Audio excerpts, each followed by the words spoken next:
Hello, everyone. If you join me, I warmly welcome you to Amma Manson's Network. I am here again to engage you in another special conversation, special and interesting. And so if you join me, kindly indicate where you are watching me from. And as I always appeal to you, try to interact with me. Let me share the video so we can continue.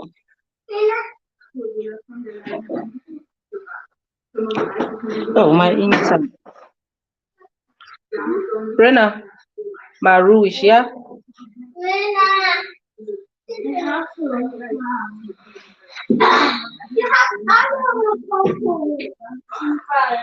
My internet. Yeah, so welcome once again to Amma Manson's Network.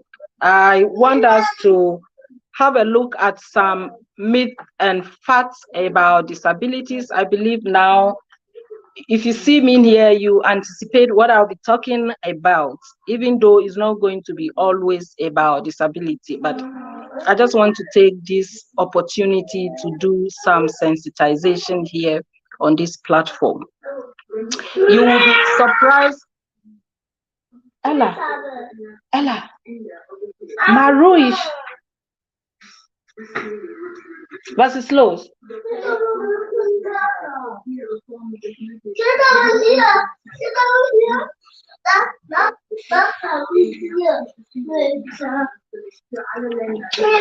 Sorry about that, yeah.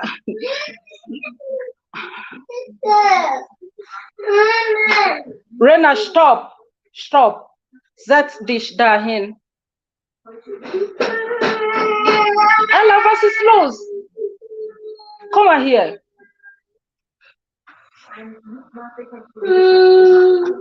I'm very sorry about that. You'll be surprised to know that many people in African communities still believe that disability is caused by supernatural forces, curses, and punishment for wrongdoings. And so there are a lot of harmful beliefs about disabilities. And this is contributed by many factors that we'll be looking at right now. Some of these causes include lack of understanding and awareness of disability. Another one is misconceptions or social constructions concerning the causes of disabilities. I'm very sorry, my place is very noisy today. Pardon me. Another cause is also about ill-informed and insensitive media coverage that perpetuates negative views, and also reinforcement of prejudice and fears. All these are the reason why people have a lot of beliefs and misconceptions about disabilities, untruths. Ella,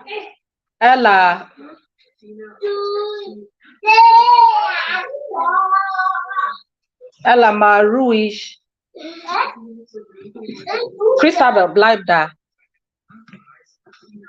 Hier.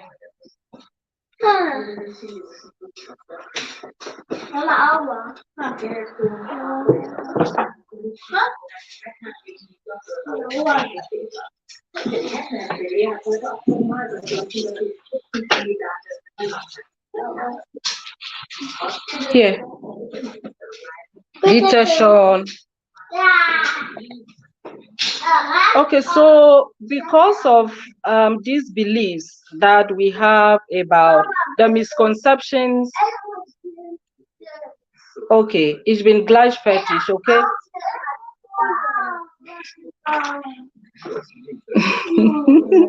Because of these misconceptions and untruths about persons with disabilities, it leaves them in a stigma, and they become vulnerable, and they are neglected to abuse. I remember I was having a discussion with one guy, one pastor, somewhere last week, and he's not been to school. So he was sharing an experience with me that when he was young, he remembered going to his dad to ask for school fees, and the father slapped him in the face. You know, his father did not just understand why he should send a physically challenged child to school. Also, you'll be shocked to know that many children are locked up. Many children with disabilities are locked up in homes, often for their safety. But let me emphasize that the more we do some of these discussions, the more awareness and understanding grow.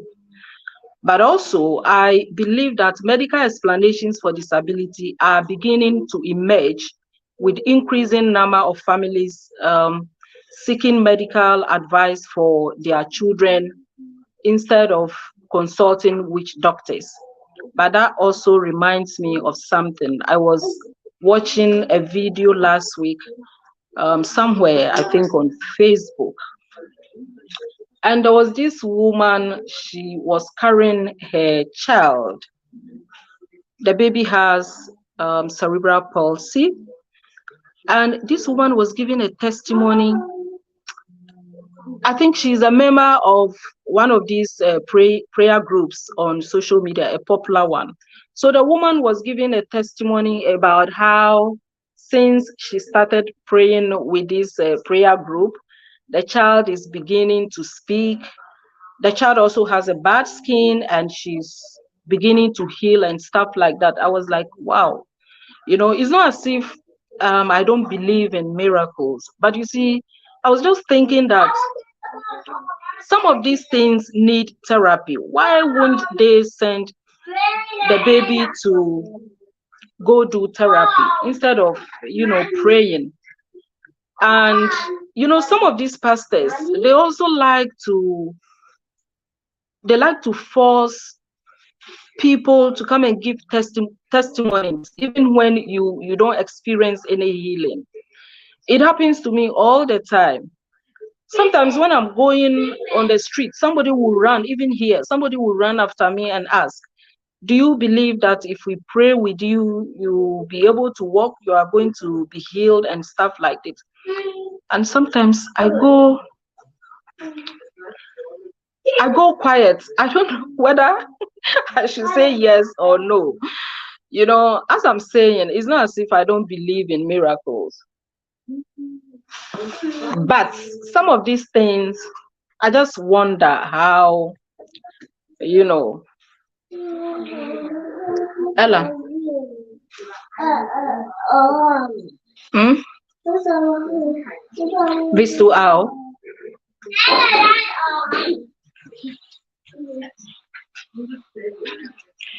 Nine, like mother. Okay.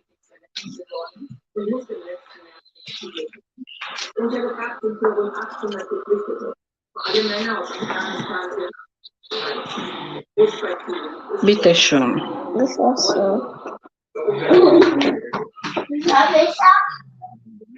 All right. So, yeah. Very often you see the pastors forcing healing onto us, and this is where I have a problem. Now, it will interest you to know that the greatest barrier PWDs face is your attitude. I'm sure you'll be surprised you'll be shocked to know this. And your attitude is very often rooted in misinformation and misunderstanding about how or what it's like to live with a disability. So I will want us to look at some myths and facts about disabilities. I'm sure you know some of them, but you may not know the reason why you have some of those beliefs about persons with disabilities.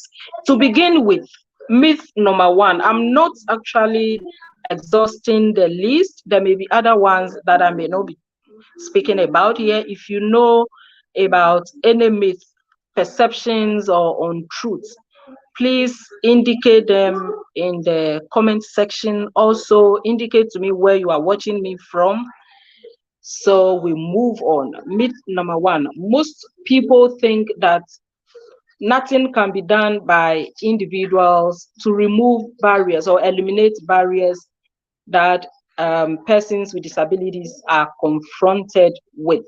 We think that it is the sole responsibility of governments and it has nothing to do with individuals. But the fact is, inclusion and accessibility and all those things, they are, I always say that they are a holistic responsibility. I've always said this on other platforms.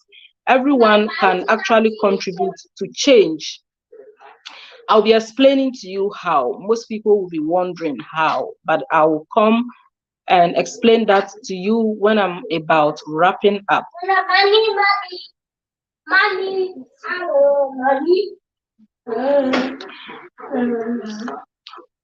So myth number two,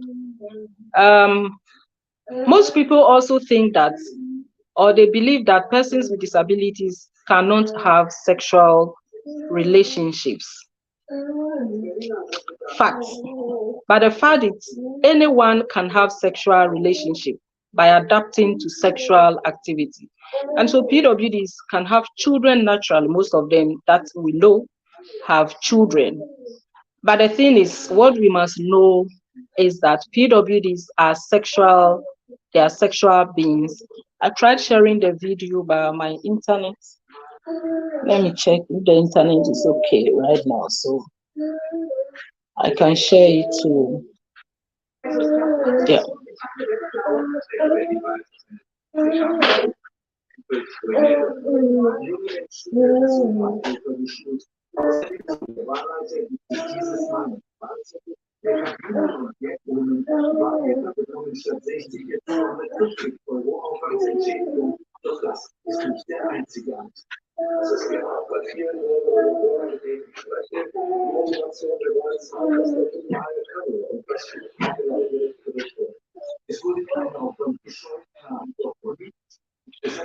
Yeah.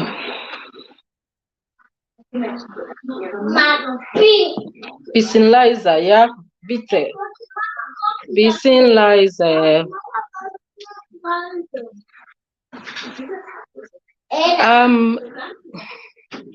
Another myth about disability is that the moment we set eyes on any person with disability, we think that person needs help. And so we think that every person with disability actually needs help.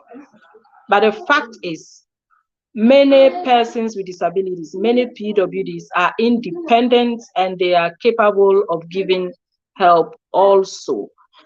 There is this guy, Alidu, we went on the relationship forum here before. He was sharing with me how one time he was going somewhere and he missed his way. And so he was approaching somebody to ask for direction, and this person was running away from him. The person thought that Alidu was coming to ask to beg for alms. Alidu was actually approaching to ask for money. You see. And so these are some of the misconceptions that we have about persons with disabilities. You know. And also there is another aspect of it. You see, for instance, if you see any PWD that you want to offer help to, I always say that you need to ask the person where exactly he needs help.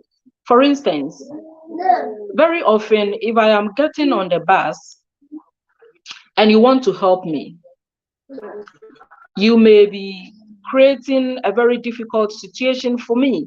But if you ask me where exactly you should help me or how exactly you should help me, then I will prefer to hand over my crutches to you and then get on the bus on my own, it is better for me. But if you try to hold me, we may both end up on the ground. So the thing is, if you see any person with disability and you want to help the person, you first have to ask before you act. PWDs are actually experts on their needs. You know, we are, for instance, I'm able to do almost, not everything, almost everything, but I need time. I only need time. I will eventually get through it, but I need time. So that is it. We also think that another myth is that we think PWDs are brave and courageous. But also the fact is, adjusting to a disability requires adapting to a lifestyle. And it's not a bravery or courage. Like I told you, they are just experts on their needs. And so it may take time, but they will eventually be able to get through. There is another one, another myth again. We think that every person with disability that use the wheelchair is chronically ill. The moment we see people using the wheelchair, we think these people are chronically ill. Facts. You know, the association between wheelchair use and illness has actually developed from the hospital, because we see hospitals using wheelchair to actually transport sick people. So anytime we see PWDs or people using wheelchair, we assume that these people are chronically ill. But illness, you know, has nothing to do with the use of the wheelchair. For instance, you see, before this time, I used to go with a caliper. I used to go with a caliper alone until somewhere, is it 2018? Just before the corona, I had a terrible accident at home, domestic accident, and I broke this same leg. It was terrible. And after that, I used the wheelchair for about 2 years. You know, Bisinlizer, bitte, Bisinlizer. So I used the wheelchair for some time. Now I am able to go with the crutches. When I'm going outside, I use the crutches and a caliper, something we call a caliper. But at home, I use the wheelchair more because I am afraid that trauma is still haunting me the way I fell at home. I use the wheelchair throughout in the house to do anything I want to do. Shh. Shh. Ella, Bisinlizer, bitte. I'm very sorry. Yeah, so that is it. If you see anybody using the wheelchair, it doesn't make that person very ill. And that is what I'm trying to explain to you. I use my wheelchair at home, but also if I want to go out, I go with the crutches and a caliper. I'll be very brief today because the kids, they will not allow me. They just don't understand anything. So I'll try to be very brief, and I apologize for that. Now, I want us to look at some ways that you can actually contribute to ensuring accessibility for persons with disabilities. You know, I have already said that it is a holistic responsibility, and this includes persons with disabilities.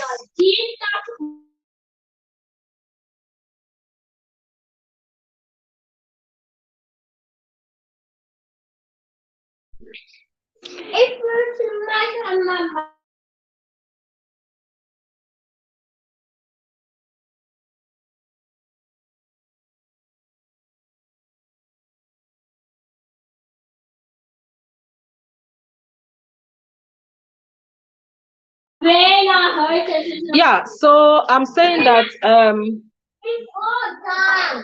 inclusion and removing barriers for persons with disabilities is a holistic responsibility, and this include persons with disabilities themselves. You see, I believe that it is not about society alone.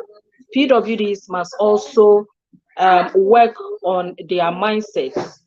I have always been saying this, and this is one of the things that the Challenge Foundation is trying to establish. Let me take the advantage to speak to persons with disabilities who may chance on this video later on. If you are a person with disability and you are watching me, I want you to know that the greatest barrier that PWDs face is their mindset. It is their mindset. Yes, I believe that despite how rough the going gets, you should never entertain the idea of quitting. There are a lot of widely recognized disability barriers, but the first step to overcoming them is acceptance. I have a full video on acceptance on the Challenge Foundation platform. I would like to recommend that video to you. That is, if you're a PWD and you are watching me, go watch that video. You need to find acceptance. And very often we struggle with many challenges that may make you feel like giving up. But hey, having a disability should not be a cause of despair in life. I felt that way so many times, but I believe that every one of us in life has something that we are dealing with.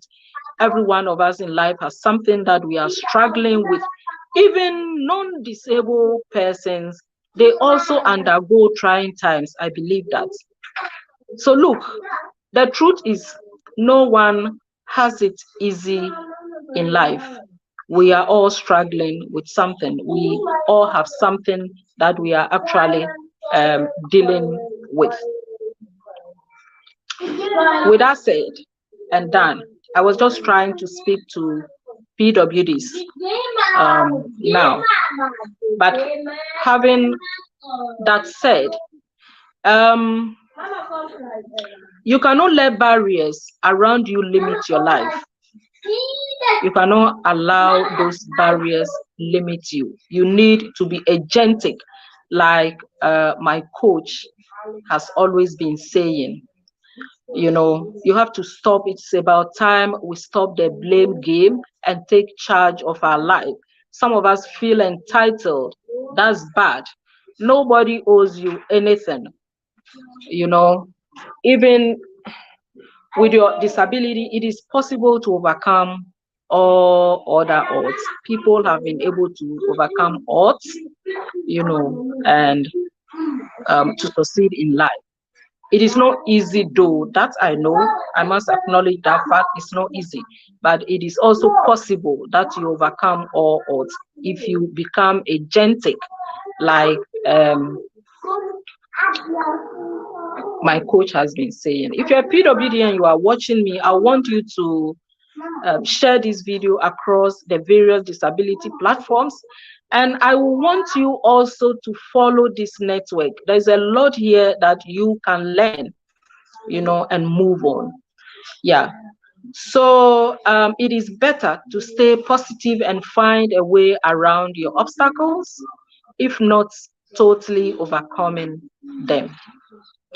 Yeah, so that is about PWDs. Now I'm back to non-disabled persons. I was just trying to educate us, or to share with you some ways that we can contribute to removing barriers that confront persons with disabilities, to make this world a better place for all of us. And you will be able to do this if you understand the need for accessible parking, and leaving those parking for people who need it. There is this particular girl on Facebook. Obapa Rose. She uses the wheelchair, and I saw a video that she made. She went to the mall, and somebody, a non-disabled person, went to park at a place that is supposed to be reserved for persons with disabilities. And so she did not know where to park. She was waiting for this person to come move so she can park. And this, I think she said a policeman came and was talking to her anyhow. So she explained to this person that somebody's using where she's supposed to park and she's waiting for the person to come move so she can park.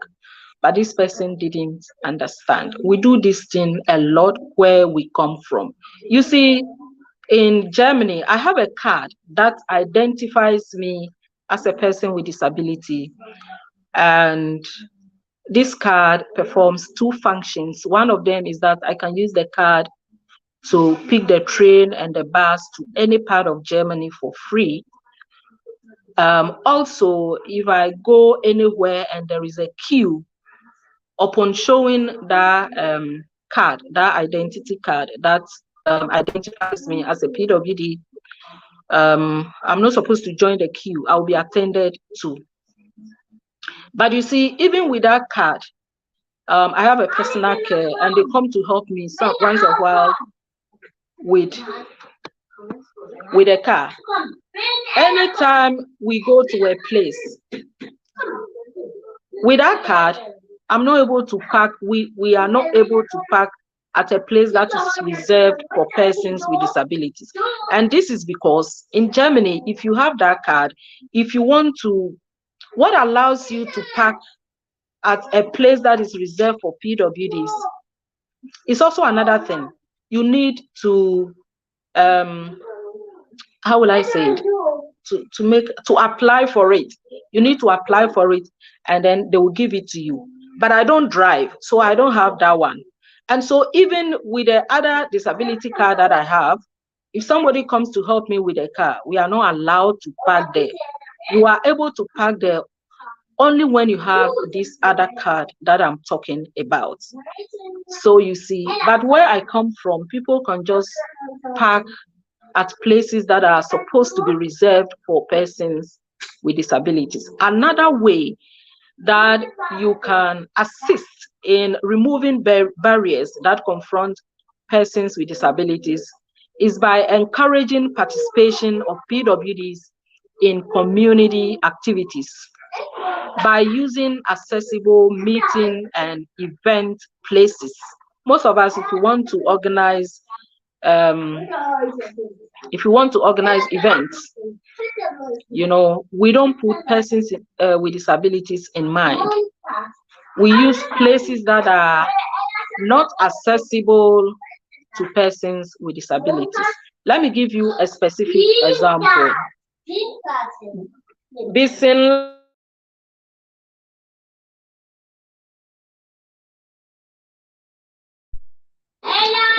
Okay, so this same lady, Obapa Rose, she uses the wheelchair, and there was a time that an event was organized for popular TikTokers or for TikTokers. And this lady is a TikToker. She's a popular one. She's all over on TikTok and Facebook.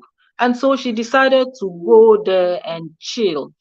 She decided to go there and chill.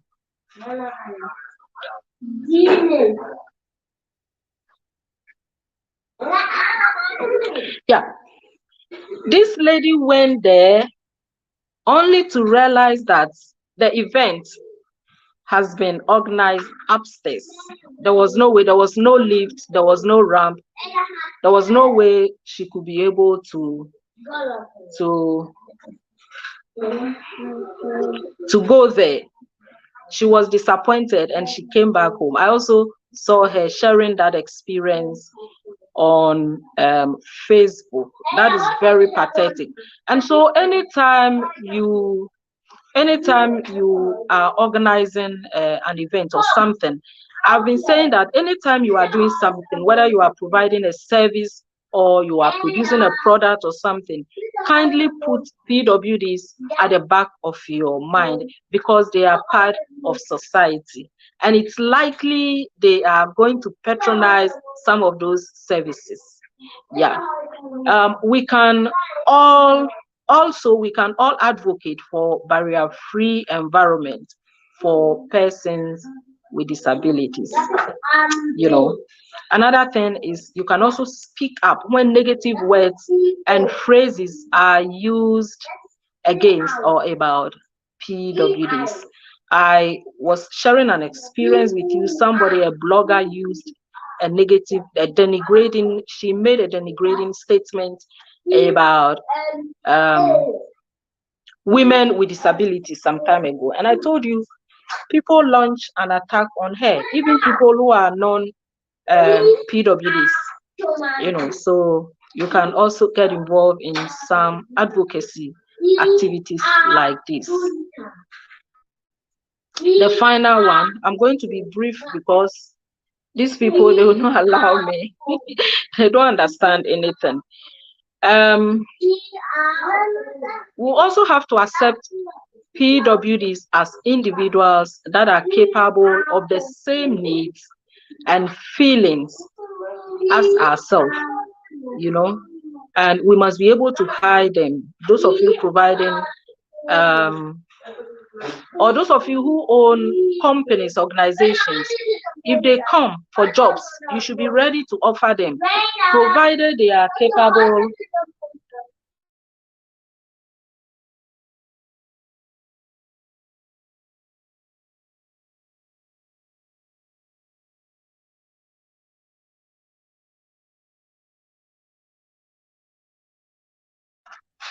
Yeah, so if somebody approach you and the person wants a job, please be ready. Some of them have the certificate, they have the capability.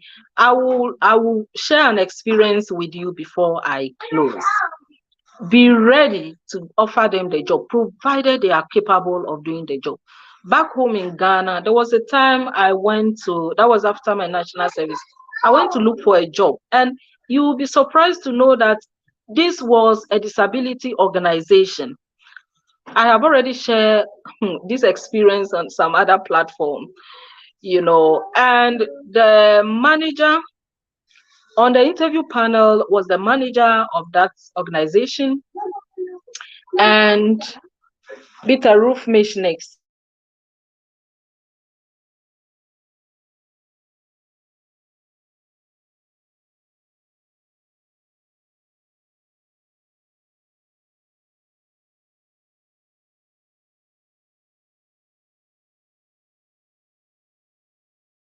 Ich bin gleich fertig, ja? Ich bin gleich fertig, bitte. So I went to look for, I went for the interview. We were two. And the manager discriminated against me. Somebody will ask, how do you know? Okay, so later on, I happened to work with one white woman in a different organization. She later joined this particular organization that I went applying for a job. So I thought I did not qualify. I went back home, and later on she called me and said that, Veronica, the organization is considering calling you back because when you came, you were supposed to have the job, but the manager said that looking at you, you will be slow on the job, you may not be able to perform, and so they did not give you the job. But now the other person was not able to perform, and so they want to reconsider me. So I was there, they called me, I went, and to my surprise, or to my shock, I don't know, the manager himself was telling me that I was supposed to have this job, and looking at me, and this was a disability organization. He said that looking at me, he thought I was going to delay the job, and so during the interview, I attained a higher mark, but he was reading into the other woman. Anytime the woman gave me a higher mark, he reduced his own because he told me he did not want me to take the job, and eventually gave the job to that girl. But now he told me that the girl was not able to perform, and so they wanted to put me on probation and see, but to God be the glory. That was where I worked. I finished with my probation, and I was employed. It was the last place I worked before I left Ghana. So these are some of the things that you do to create barriers for PWDs. And if you try to eliminate some of these things, if you try to change your attitude, this world will be a wonderful place for all of us to live. I want to end my video here. I've been distracted enough, and I want to apologize for that. Thank you for watching. My name is Veronica. Bye bye.